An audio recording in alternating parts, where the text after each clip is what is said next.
വലിച്ചു കയറ്റുന്നത് കൃത്യമായി തന്നെ നമുക്ക് കാണാൻ കഴിയുന്നുണ്ട്.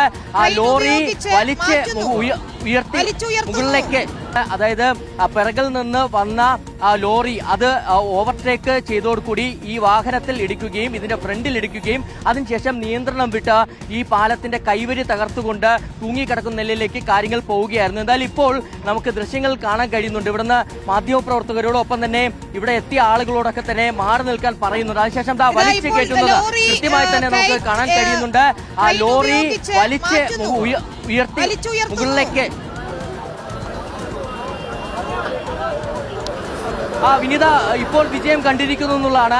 ഏറെ കഷ്ടപ്പെട്ടാണ് ഇത്തരത്തിൽ ഇത് വലിച്ച് ഉയർത്തി കയറ്റാൻ കഴിഞ്ഞിരിക്കുന്നത്. നേരത്തെ ഞാൻ സൂചിപ്പിച്ചതുപോലെ തന്നെ ഒരു തവണ കെട്ടിക്കൊണ്ട് അത്തരത്തിൽ സിംഗിൾ റോപ്പായിട്ട് തന്നെ അത് ഉയർത്താൻ ശ്രമമുണ്ടായിരുന്നു. പക്ഷെ അത് പരാജയപ്പെട്ടതോടുകൂടി ഇപ്പോൾ ഡബിൾ റോപ്പ് ഇട്ടുകൊണ്ട് തന്നെ ഇതിനെ ഉയർത്താൻ കഴിഞ്ഞിരിക്കുന്നു എന്നുള്ളതാണ്. അതായത് ഇപ്പോൾ പാലത്തിലേക്ക് കയറ്റാൻ കഴിഞ്ഞിരിക്കുന്നു. ഇനി സ്വാഭാവികമായിട്ടും ഇത് ഇവിടെ നിന്ന് മാറ്റേണ്ടതുണ്ട്. അതിനുള്ള നടപടികളിലേക്ക് കൂടി കടക്കുകയാണ്. നേരത്തെ എല്ലാവരും ഏതാനും മിനിറ്റുകൾ കൊണ്ട് ഇത് പെട്ടെന്നങ്ങ് മാറ്റിയല്ലോ, ഇത്ര എളുപ്പമായിരുന്നോ കാര്യങ്ങളെന്ന് തോന്നും. പക്ഷെ അങ്ങനെയല്ല അല്ലെ, മണിക്കൂറുകളായി അതവിടെ കുടുങ്ങിക്കിടക്കുകയായിരുന്നു. പക്ഷെ ലോഡ് ഇല്ലാത്തത് കൊണ്ട് അത്ര വലിയ റിസ്ക് ഉണ്ടായില്ല.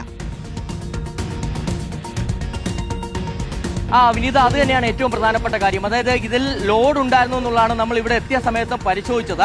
അപ്പോൾ അതിൽ ലോഡ്, ചെറിയൊരു ലോഡ് മാത്രമാണ് ഉണ്ടായിരുന്നത്. ഇത് കൊച്ചി കോർപ്പറേഷന്റെ വാഹനമാണ്. ഈ ലോറിയിൽ നേരത്തെ ഓട ക്ലീൻ ചെയ്തതിന്റെ, ഓട വൃത്തിയാക്കിയതിന്റെ വേസ്റ്റ് അടക്കമായിട്ട് ബ്രഹ്മപുരത്തേക്ക് പോകുന്ന ലോറിയായിരുന്നു. ആ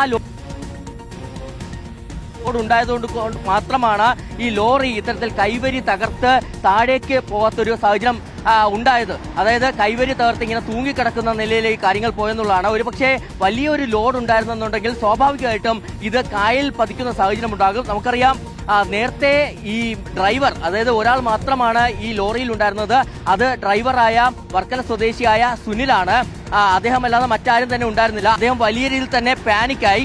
അദ്ദേഹത്തിന്റെ തല ഈ ലോറിയിൽ ഇടിക്കുന്ന സാഹചര്യം ഉണ്ടായി, പരിക്കേൽക്കുന്ന സാഹചര്യം ഉണ്ടായി. ഇതിനിടയിൽ തന്നെ സമയോചിതമായ ആളുകൾ ഓടിക്കൂടുകയും അതിനുശേഷം അദ്ദേഹത്തെ ഈ ഡോറ് തുറന്ന് പുറത്തേക്ക് ഇറക്കുകയുമായിരുന്നു. അങ്ങനെ ഒരു സാഹസികമായ ഒരു രക്ഷപ്പെടലാണ് അവിടെ കാണാൻ കഴിഞ്ഞിരുന്നത്.